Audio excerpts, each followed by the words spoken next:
I was scrolling the interwebs of Instagram, which I typically don't do, but I started doing it just a little bit, and I ran across a couple of profiles, and they said, 5 things that they did for their business. And it was cool and all, but then there was a word there. It didn't just say, here's the 5 things I did for my business. It was almost like, here's 5 unreasonable or unthinkable or can't believe it things I did for my business. And I clicked open 1 or 2, and all of them said, I talked to God. And I was just like, well, of course. But I think the challenge was in the messaging. I talk to God regardless of what's happening in my business, because God is not going to be the stitch coming in. Stitch coming, that's not God's job. God's not my genie in the lamp. God's not that person that I only call when a thing is happening in my business. And I found it very concerning, because I think that's very much the relationship so many of us have with God is a transactional. Hey, God, cover my business today, and I'll do this other part of my life by myself. Hey, God, cover this part of me right now, but no, I'm going to handle the other things without you. And if we are not careful, not only as business leaders, but faithful followers of Christ, we can then limit God to the 5-step checklist and make it social media ready and put a post on it and put some stank on it and then call it praise. I was thinking about that today, because I've been asking God for so much. And then I forgot not to be thankful, because I start every prayer with thanks and gratitude. But I said, God, help me be content. If you do nothing else, you've already done enough for me. And so as you pray over your business, over your circumstances, over your finances, over whatever it is that he has put in you, when he says, teach me to pray, Lord, teach me to pray. And your prayer might be as simple as the Our Father prayer. But again, that Our Father prayer is a silent prayer. There's a scripture in the Bible that says, do not go on babbling like the pagans do. They've already seen their rewards. Now, I don't know what the spiritual life is for the people who are putting God on their daily checklist for social media, but that's not how I want to represent my kingdom, my part of the kingdom, or God's kingdom. My silent prayers are exactly that. They are silent, and I watch God move. So yes, I encourage you to pray over everything and to consider it all done, and to go forth and do what God has called you to do. But don't make it a transaction. Make it a relationship. Don't put God on your to-do checklist. Put God ahead, and everything will follow. The supply that God has comes before your need. He knows what you're going to ask even before you ask it. He's a God who anticipates. He's a God of immediacy. He's a God who's going to show up in the small and the large. My gosh. I don't know about y'all, but that was a word for somebody. That was a word for somebody. All right. You're listening to Experience the Edge with Sybil. Stay tuned, and we will be back right after this.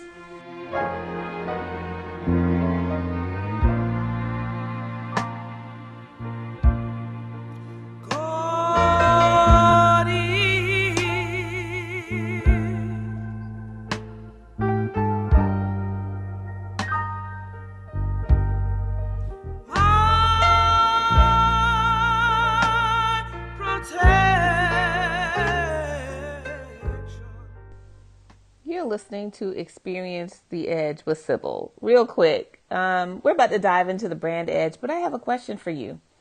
Can your audience trust you, your products and services at a glance? And it has nothing to do with trending fonts or colors, but because your design, your messaging tells the truth about who you are in business. Can your audience trust you at a glance? We're going to dive into that question right after this commercial break. You're listening to Experience the Edge with Sybil. Here's Sybil with your Brand Edge tip of the week. Hey listeners, worried you're sharing too much information with your competition? You're not. You're educating your future clients. If you know your brand edge, there is no competition. Thank you for tuning in to WDRB Media. We'll be back right after this. Welcome back to Experience the Edge. Right before the break, I said, can your brand be trusted? Because at the end of the day, if people can't trust you and your brand and who you say you are and what you say you do, your business is going to flop fast. And trust is not built on fonts or colors. Trust is built because you're telling the truth about what it is you do. People are going to trust you when you show who you are repeatedly and consistently. You see, when I think about the brand edge, design can be one of the most misunderstood parts of branding. I recently was in a conversation with somebody and they were like, "Who already got a graphic designer?" I was like, "That's cute and all, but like, do you have a brand?" "Ooh, I just picked out all these pretty colors and logos and my hex key is da-da-da." Okay, cool. But like, what's your operations behind that? How are you going to maintain brand standards? Aesthetics is great and all. Y'all know I love looking good. Y'all know I love feeling good. We're going to step out in the street the way we're supposed to. But being trendy is not always building trust. Trends will fade, but trust will compound when you do it appropriately. And the brands that last, the ones that we follow, the ones that you buy from and recommend and refer are not trend followers. They are not trend chasers. They figure out who they are, what they stand for, and they go and do that. And what happens is when the market is ebbing and flowing and when the White House changes in and out, they are true to who they said they would be, and they continue to be faithful to who they intend to serve. And so often people will chase trends and they will backfire. I was looking through some YouTube videos a couple of days ago, and everything was about how to grow your followers to 1 million on YouTube, or how to grow 1 million followers on Instagram, how to, do 2 million followers on Facebook in 90 days. I'm like, that's cute and all, if that's what you want. But what I want is profitable. And if those trends are not sustainable for me as a business owner, I'm not going to do it. If those trends are underhanded, I'm not going to do it. If those trends are giving me a really big public eye, but it's not going deep for the people who need me, it's a waste of time. And the result is you'll look current, you'll have the 50 million people that's feeding your ego, but you will be forgettable. You will be disconnected from the people who are willing to spend on what you have to offer. So when you design for trust, that means doing that thing that we are so, gosh, Sybil, you about to tell me to niche down again. Okay, fine. Let's not use the word niche down. Let's go figure out what you're supposed to be doing and how you're supposed to serve. How about that? Let's talk about reflecting your values visually. Let's talk about making your clients feel safe and engaged. Let's talk about bringing them into a community that signals that you are clear, credible, and that you care. Think about it. If your brand experience, your brand design, your packages and products look different every single time someone sees it, they are going to assume that your experience and your outcomes are unstable as well. But when you design in alignment with what you're called to do at the quality that you're supposed to do it, you will build trust faster because you're giving out the exact same energy every single time. And I know I've said this before, but I'll say it again. You can't compete in all categories. Figure out what category you're going to compete in. If you're going to be bespoke and high end, you can't have something with a 99 cent thing behind it, right? That's crazy town. If you're going to tell me you're going to be innovative, that means you're probably not going to be fast. If you're going to be telling me you're going to be quick, that means you're probably not going to be as good. And that's okay. If you want to be quality over quantity or quantity over quality, that's fine. There's a consumer and a buyer for each of these. And when people say, "Oh my gosh, Sybil, I just don't even get it." Like, there's too much going on. There's not enough consumers. Yes, there are. Why? How do we know this? I was reading a book. Go look at the parking lot at the mall. You're going to see a Ferrari. You're going to see a Tesla. You're going to see a Honda. You're going to see a Hyundai. You're going to see that 1960s vehicle. You're going to see the big wheel. You'll see all sorts of vehicles, which means there is a different type of consumer willing to make that purchase. I only shop certain car brands. You probably only shop certain car brands. The same rules apply to your business. And even as you are expanding your market, try and figure out how to go deep with your existing client base. How can they continue on that design journey with you?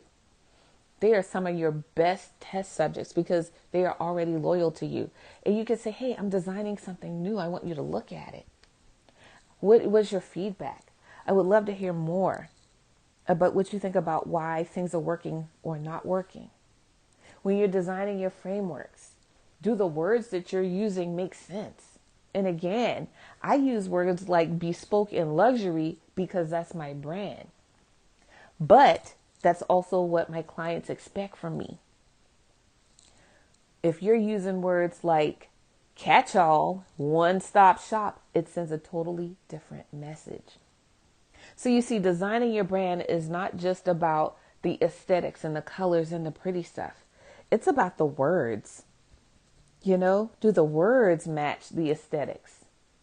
Do your words match what you're saying about your business?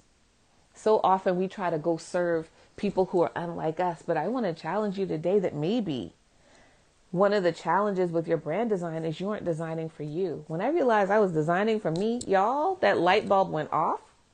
I was like, oh, I'm designing a brand for my former self? Well, what would she want? What would she want to see? What words would she use? How did she go about thinking about who was trustworthy for her? What kind of samples did she take? I remember thinking through things because I've had so many sales coaches, y'all.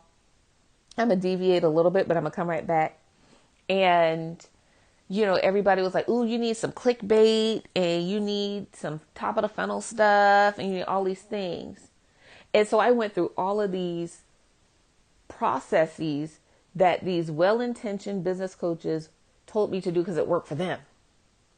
So I had one sheets and pitch decks and you name it, a freebie, a giveaway, a buy one, get one. All of these things that had nothing to do with the brand that I was trying to design. And it flopped. And I couldn't figure out why it wasn't working. And it's because that's not the type of consumer I am. At my core, I try to stay away from BOGO. It stresses me out. I will go thrifting if the store is organized, but I'm typically not the person who's going to click on the download and do the thing. Why would I offer that to my ideal clients? They're not clicking for it either. And so I was eroding trust trying to be consistent because I was consistently doing the thing, but I was eroding trust because I was not clear about what that thing, that design, that trust experience could look like. And then I went back to Sybil. How did you build trust your entire career? How have you continued to build trust? It was through speaking. Oh, well, I could do that. I could speak. And I turned the camera on and did what so few people want to do. I flipped that camera on and I started talking. And I started going on stages. And I started getting invited to podcasts. And then I started my talk. Y'all, I'm trying to tell you. You can design something that is core to your identity, core to how you serve, and core to what your consumer needs without it costing anything. So dig deep. Move past those colors and graphics. Those are cute and all. Yes, please. Y'all know I love black with a pop of pink. But how are you going to get past that design and say, what is the design of my business? What are the standards that I'm going to hold myself to before somebody even knocks on my door to purchase? How am I going to make sure I show up with the best system possible so that I can provide an excellent client experience? That's the part that I double dog dare you to lean in Do you have a catchphrase that's going to build trust for your clients? Do you have a way of thinking that's going to remind them that you are the one for them? Do you have a process that is so repeatable you can do it in your sleep and you can train other people to do it as well? That's the design solution that you need to be going after. And for more tips and tricks, please definitely follow me on all the socials. Sybil S. Stewart. That's right. That is SYBILSSTEWART.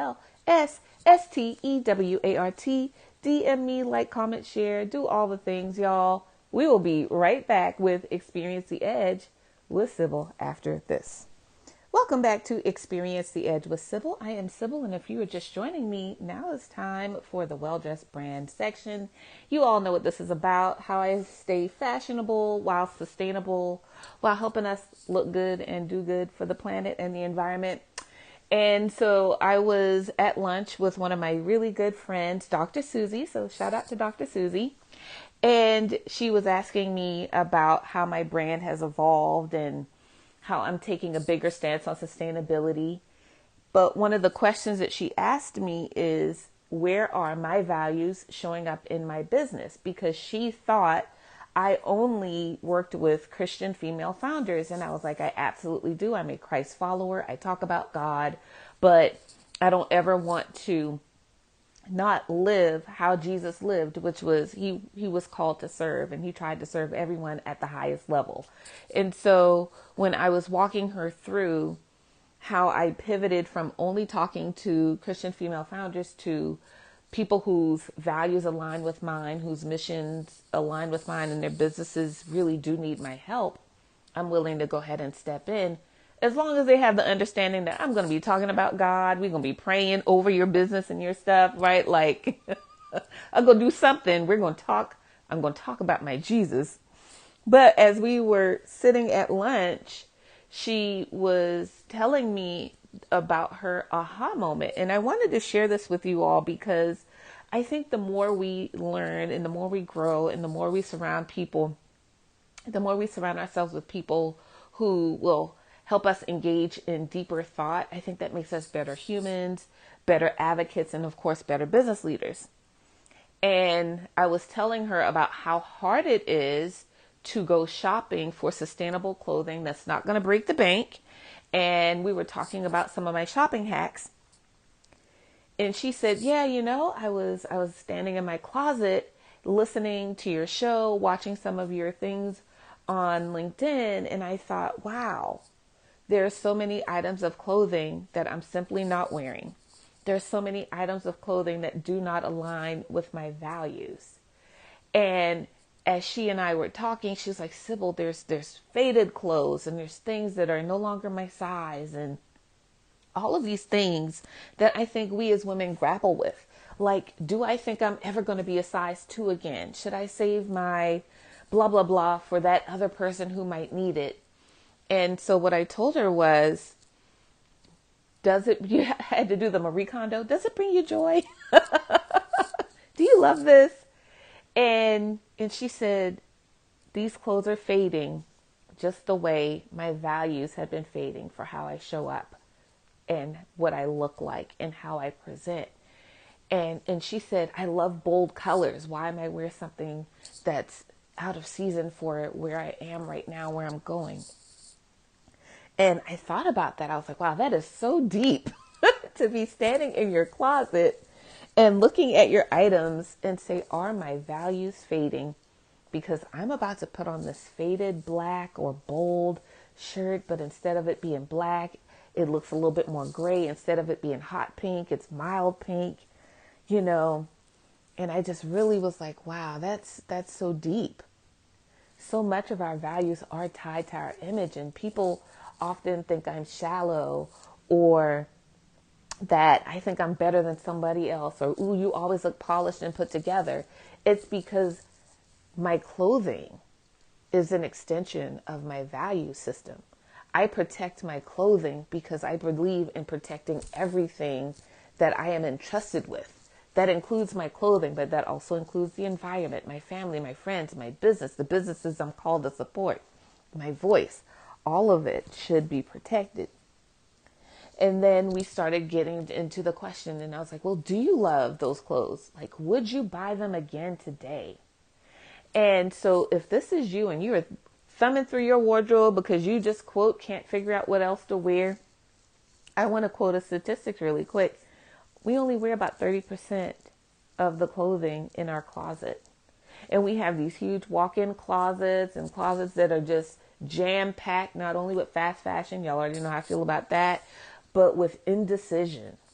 Our closets are packed with indecision about how we want to look, what we value, and how we are going to show up. And so I challenge you today, if you are going to be a well-dressed brand, yes, walk and live your values, but like walk and live in that truth of where you are today. And ask yourself, pick up each article of clothing. If this was brand new, would I buy it again? Would I invest my dollars in this again?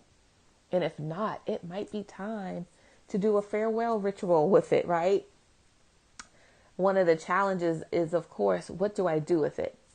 And I wish I could find this link. I'm going to figure out how to bring it up in a later episode. I'm also going to attach it to the Facebook post and my YouTube post when I do it. But there's actually a company that will send you, okay, get this, y'all. There's a company that will send you plastic bags and they will recycle your clothes for you. Yes, you heard me right. They will recycle your clothes for you. So if you don't have the energy to take the clothes to the Goodwill, if you don't feel like sorting through to figure out what goes to the consignment shop, if when you are going through your closet and you realize there's only 30 or 40% of what you love and you need an exit strategy or an exit plan, there is a company that will send you this big yellow bag and they will recycle your clothes for you. They will make sure your clothes don't end up in a landfill. They will make sure that your clothes can be reloved by somebody else. There's always a solution. There's always a way to participate in the circular economy. And it's extremely affordable, okay? These bags are huge, y'all. And like I said, there are options. But at the end of the day, you've got to love what you look like. You've got to love what you see in the mirror. And you can love the planet all at the same time. So I want to shout out Dr. Susie again for helping provide content for this segment of the Well Dressed Brand. She then, at the end of our conversation, asked me if I would come and help her sort. Y'all, don't put me in that sorting business because I'll do it. I will come in your whole closet. I will help you sort. I will Marie Kondo your closet and ask you, does this thing bring you joy? And if not, we are going to figure out for somebody else to love it. We're going to make sure it can get consigned so you can get some money back on your purchase. We can figure out the lifetime value of those clothes, but we can make sure that it fulfills the entire cycle. All right. I'm so excited about talking about branding and business and looking good and feeling good. I'm so excited. I know that I even did a segment about braiding my hair because I love my summertime braids because y'all, it is sweltering in North Carolina. Okay, it is sweltering. It is humid, but I want some sustainable ways to braid my hair. So if you know of a braiding company, a weave company that has ethically sourced hair, okay? Because I know a lot of times we'd be like, ooh, it's human hair. It does not always mean that human hair is ethically sourced. A lot of human hair, they'd be picking out these drains. Ooh, that's for another episode. But anyway, if you all know of a brand that sells ethically sourced weave and bundles, I would love for you to drop me a DM on one of my socials, Instagram, Facebook, whatever, LinkedIn, Sybil S. Stewart. Okay, that's SYBILSSTEWART. I would love to hear from you because your girl loves her bundles. And protective styles is the way to go when it's 1,000 degrees outside. Praise God. So we'll be right back after this. Thank you for listening.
Not rap, but I'll be brief.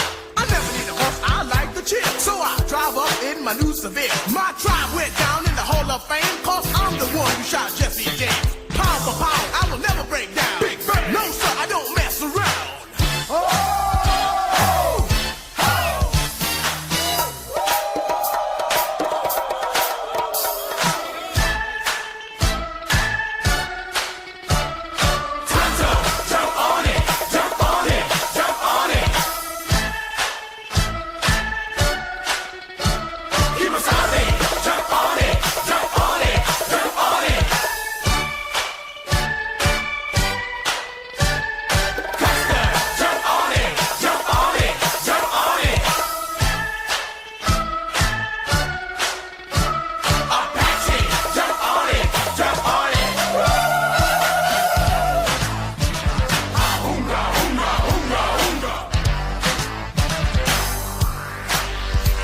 Like Kimosabe, of course it's me, or better known as the Master G. I'm fucking them squads, sense the danger, when it's stung by the rapping ranger. Had a little talk with my medicine man, he said get them squads fast as you can. To all you girls that wanna join my tribe, just move to my rhythm and feel my vibe. Put up a fuss, in the end you'll agree when you come inside my TV. As I said before, you can sense the danger when you're stung by the rapping ranger. With Silver and I take a ride, all you chicks better step aside. I steal the squads, then run away. How Silver is what I'll say. How?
Just rock it out, finger popping to the break of dawn.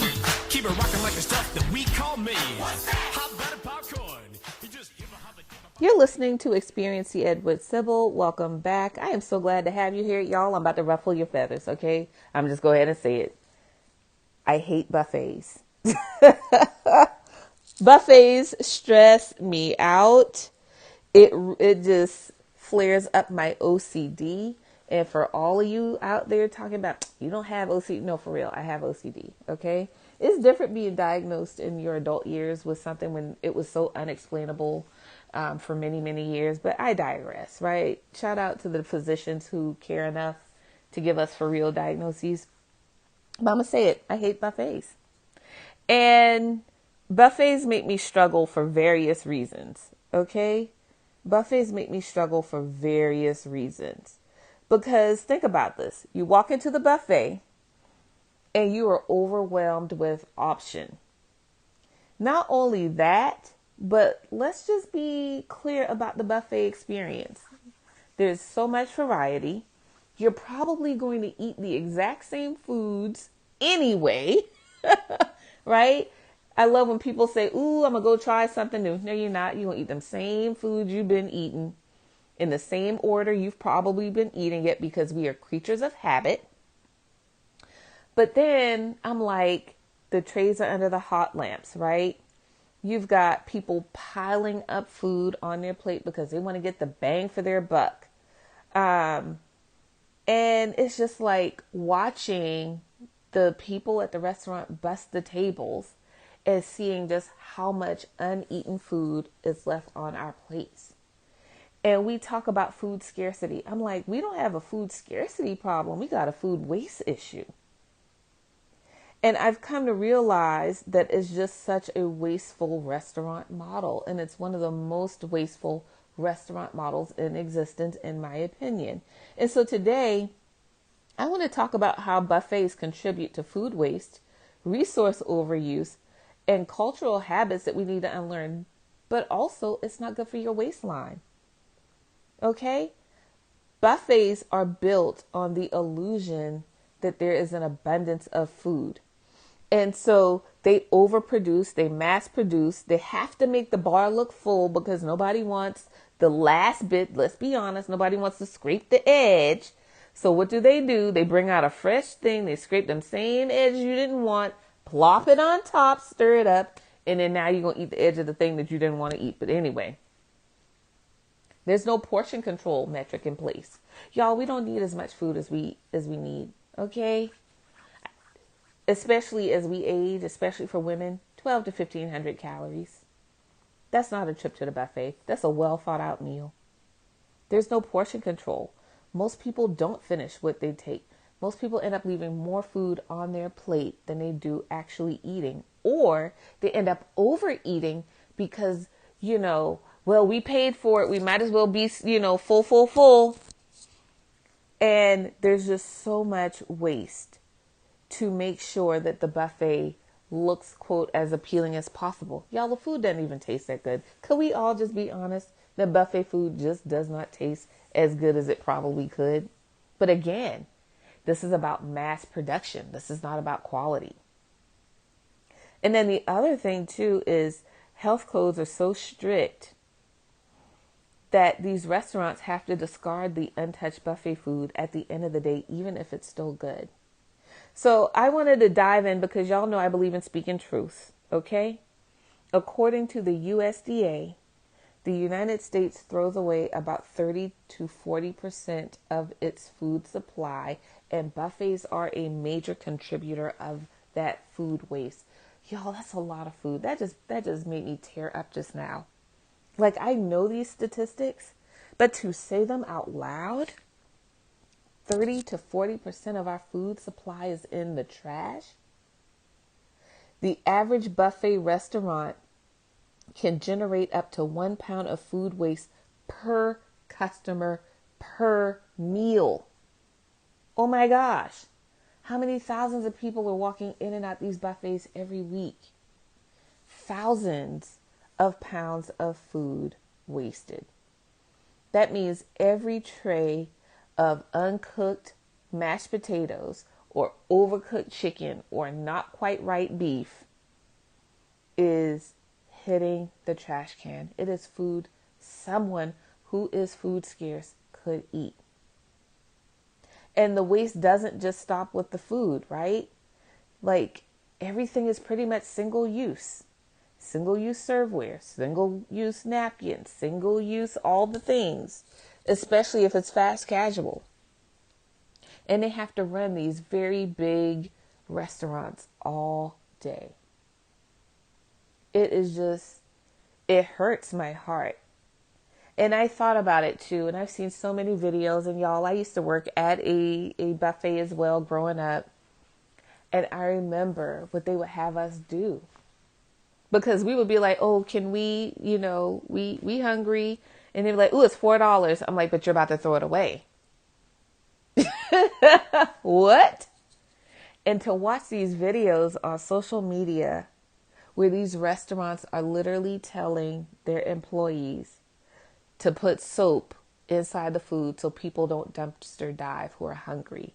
These restaurant owners telling their employees to stir up everything to make sure it is not consumable.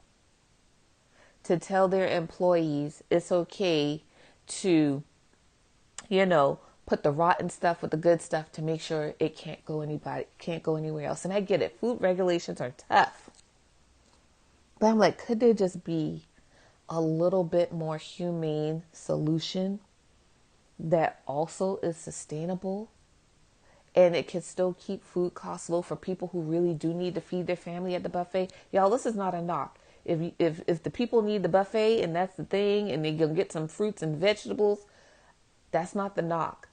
The knock is, how can these restaurants do better and serve the clientele that needs them the most or needs them right now? And I just thought about that, right? As consumers, could we do better with excess? Did you really need that third trip up to the buffet, or are you eating just because it's there? I thought about that, growing up, my grandmother would clean your plate. Could we get some clean your plate energy back and then have a little bit less waste? Can we stop glorifying the excess that is the buffet experience because, ooh, I like variety? No, you don't. You eat that same food. Can we have a balance between how the buffets are showing up and how we consume? I just wonder. And if you're in that buffet restaurant industry, are you able to find some sustainable packaging, reusable things, right? Maybe you start tracking your food waste. There are so many systems right now that track food waste patterns. Maybe you pull something off the bar because people really aren't eating it. Maybe you partner with a local food bank or a farm so that when you realize you have overcooked for that day, there's a way for you to safely and effectively and in compliance get that food to the people who will be so grateful, so very grateful that you showed up for them. You see, buffets for me really are a mirror that I think we have culturally. Like, we're obsessed with more, and we're obsessed with the microwave mentality. And buffets do both of those for us. They show up quick, and it gives us this illusion of more.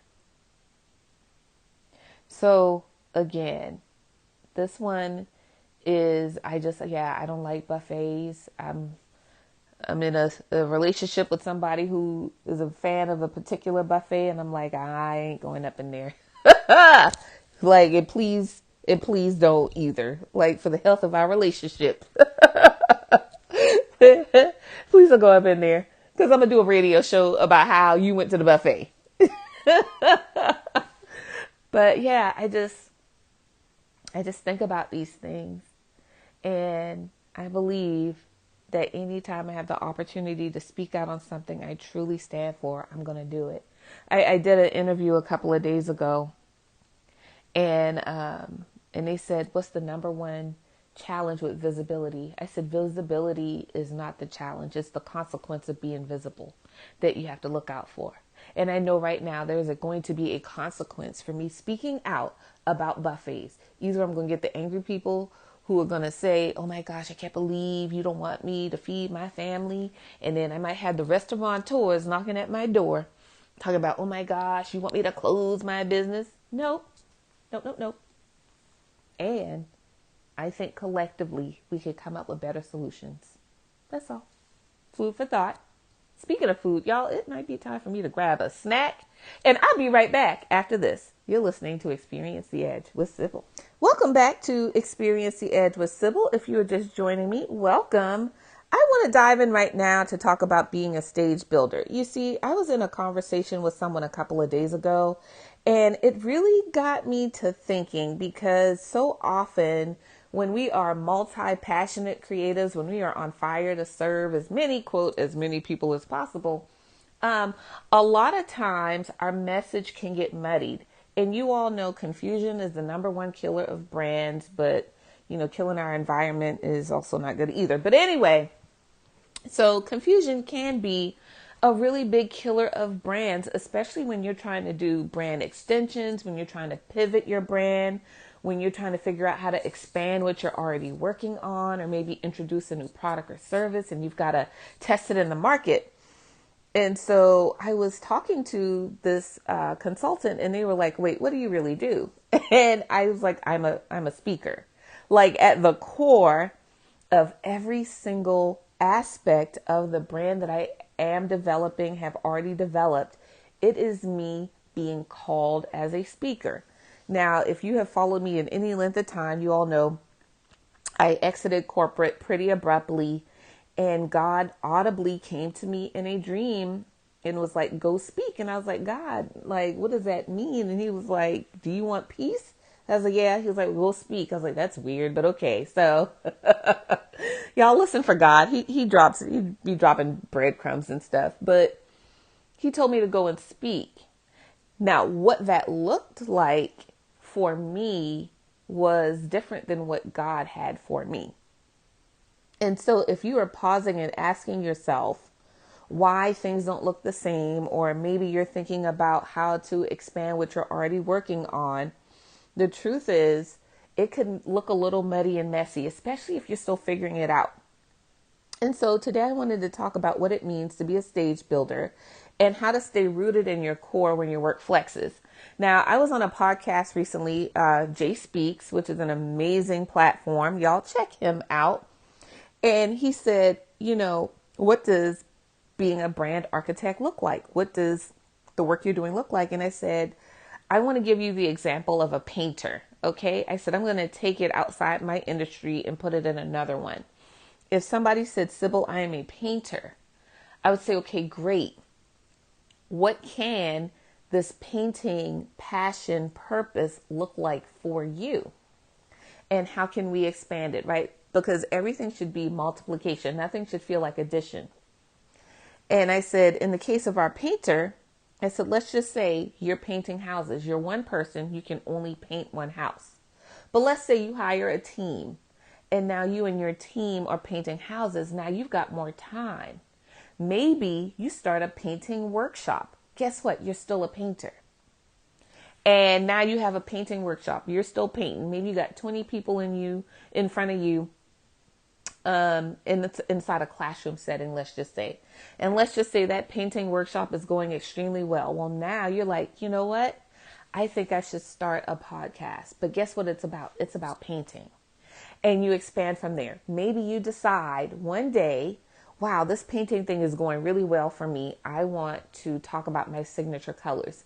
And now you're creating paint swatches, right? Maybe your paints end up in your local store, right? Your local home goods store, because you figured out how to do the painting. But guess what? You're still a painter.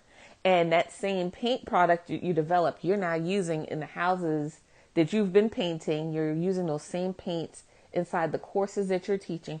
But at your core, you're still a painter. And so often what I find is when people are trying to expand their stage, expand their brand, they don't do that. They say, oh, I'm a painter, but I got this nail salon, but then I'm trying to do wigs and weaves. But then, have you ever thought about, glass cutting? That's not the same thing as I am a painter. And here are all the ways God is using my painting abilities and capabilities. So when this person asked me, well, what is it that you really do? Because in that moment, I was consulting to them about being a speaker. I said, if nothing else, I'm a speak. Like everything else flows from my word. All other aspects of my brand, my ability to be a stage creator was because I saw a need in the speaking industry. There needed to be more stages built for speakers like me to get paid on them. There needed to be more stages built for speakers to get the visibility that they needed. And there needed to be safe stages where they know that they aren't going to be predatory preyed upon for showing up with their brand and with their voice. So you see, the question, while I could have taken offense to it or be like, I can't believe you don't know what I do, I didn't. I was like, oh, cool, that's what's up. That's a great question. And here's the thing, that also means I'm not doing my best job of letting people know that I am a speaker first. That this is my bread and butter. That if you don't remember me for anything else, it's going to be for running my mouth and getting paid to do it. I am a speaker. So when you think about building your brand, what's your core I am? And then spin all of your products and services and stages, if you intend to be a stage builder, spin all of it from that. There's enough. We get so fearful. We think we have to offer all of the things. Offer that one core thing. If you're a painter, please be the best painter you can be. And listen, I got plenty of walls in this house need painting. Okay? There is not a shortage of people like me who will hire a painter to do a great job. If you are in wallpaper, be the best wallpaper person you can be. Then figure out how to make it eco-friendly and sustainable. Then figure out how to teach other people how to wallpaper, right? Then start designing wallpaper. Partner with a graphic designer to develop your own wallpaper designs. That's what it is about. It's about expanding on your core. So I don't know about y'all. My core is God told me to go speak. And more importantly, because in this conversation, they're like, well, why do you do what you do? And I said, in that dream, that night that I really thought I was going to die, y'all, this is not a dramatization. I really did. In that dream, God said, go speak, go create safe spaces, and go tell her story. Go tell her story. And he said, you're going to reach millions of women if you go speak. And I was like, wow, that is so cool. That is so powerful. And as a result of speaking, y'all, I'm telling you, this is how God moves. I am unashamed that I have been in this business for 3 years. And because I was obedient to speaking, let me be clear, I was obedient. Not 100% of the time. I got like an 85% success rate in my mind. God might be like, nah, sis, you at like a 30. But in my mind, I'm at 85% obedience. But even at 85% obedience in the last 3 years, I have been featured in national publications. I have been offered opportunities to speak on global stages. I have had the opportunity to host TEDx, and I'm hosting another one next year. I have been a talk show host when my talk show streamed on Roku. Now I'm on the radio.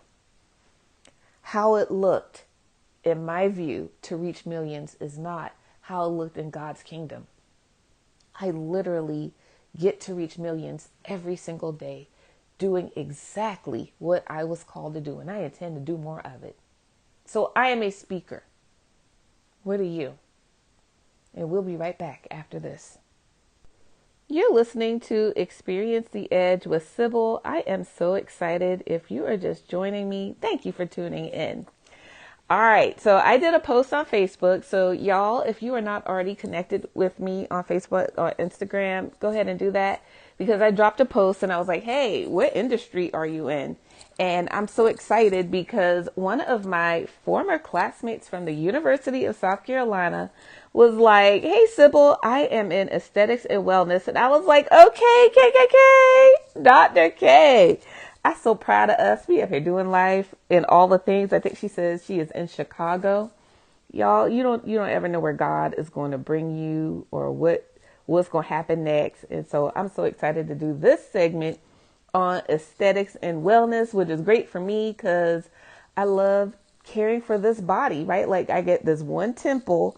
I'm going to take care of it with the best of my ability, and when in doubt, hiring an expert.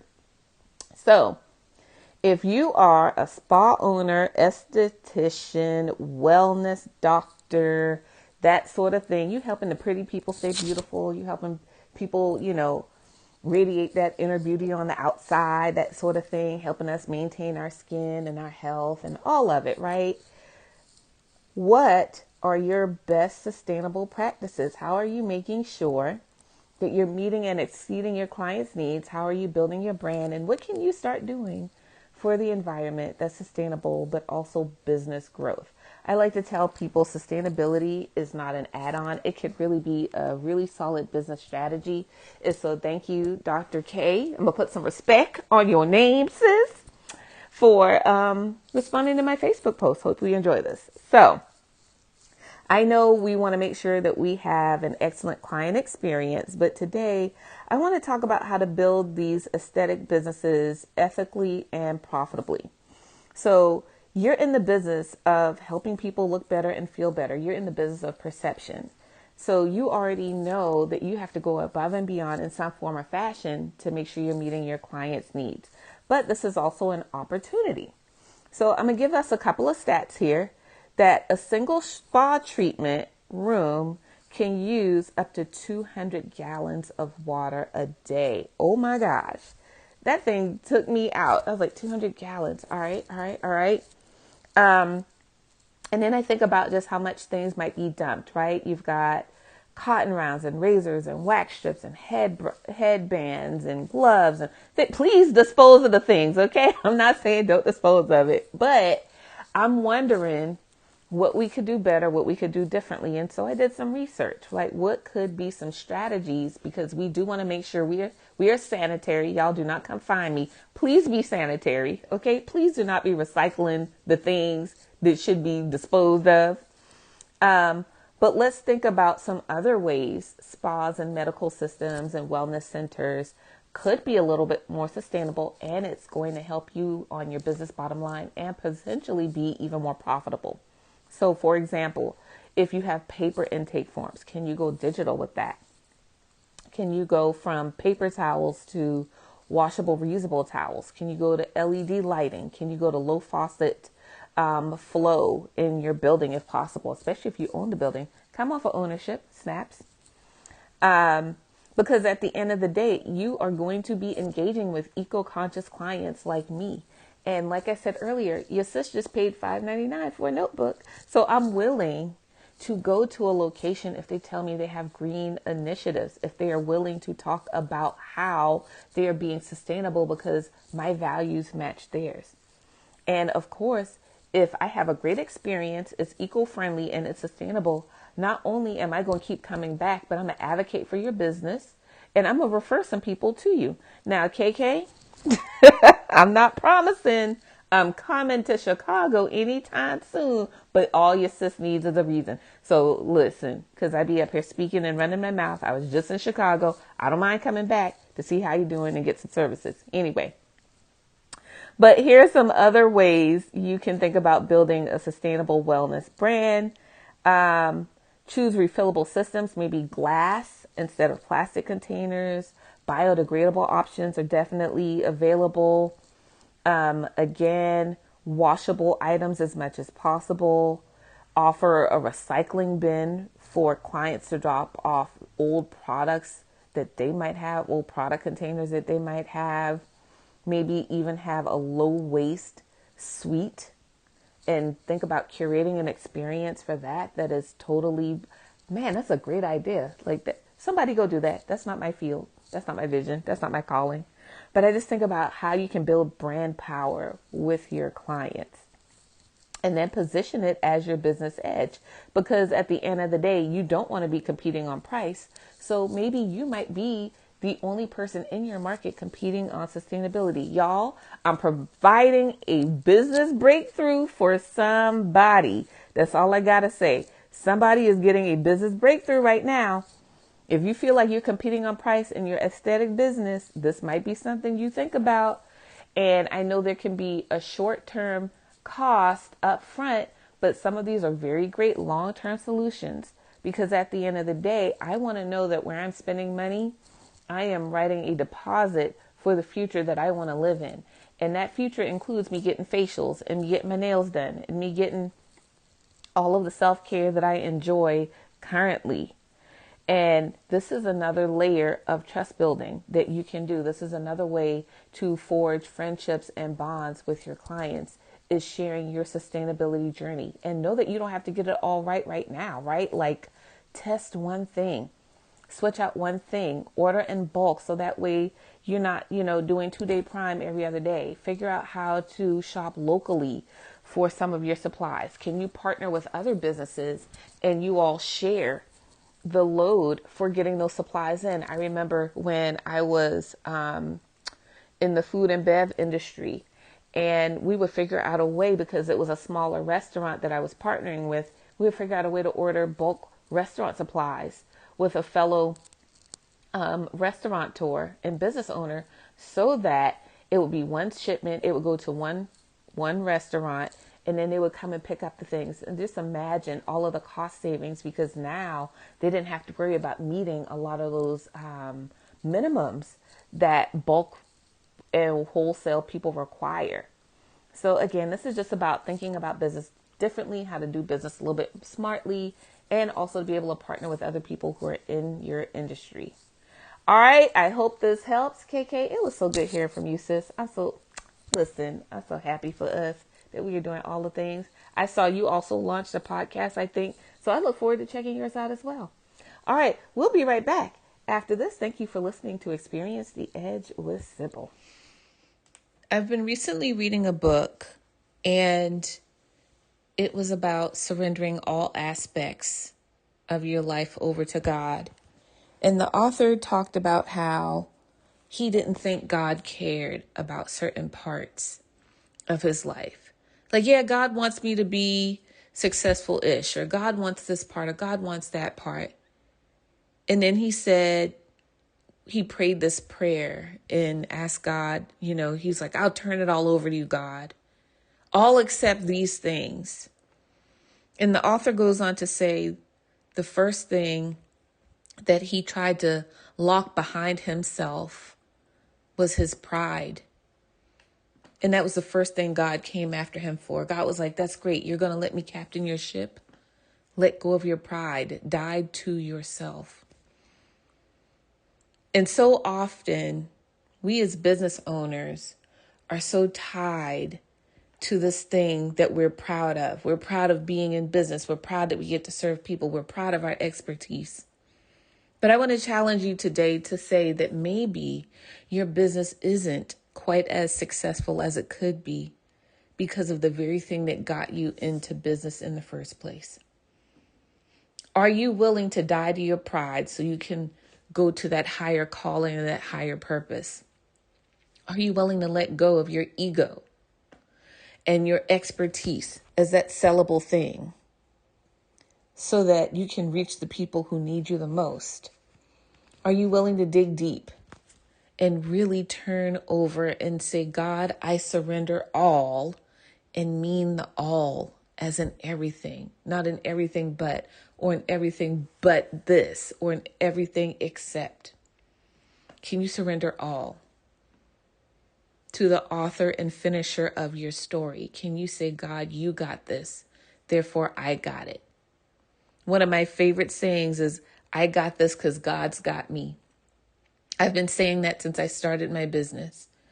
People say, how's it going? I got this because God's got it. I know that nothing that happens in my business is by my own hand. And so if this is you today, I want to celebrate all your good works and also say, don't let pride be the stumbling block you put in front of your own success. Be okay letting go. Be okay asking for help. Be okay pivoting. Be okay with the closed doors. One of the prayers that I prayed, I said, God, only bring me the clients that are for me and make it so clear of the people who are not for me.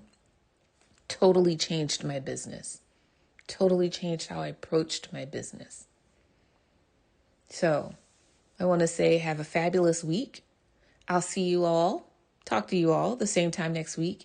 It's been my pleasure serving you at the highest level. And if you are interested in dropping me a line or connecting with me, visit me on all of the socials at SYBILSSTEWART. That's at Sybil S. Stewart. All right. See you all next week.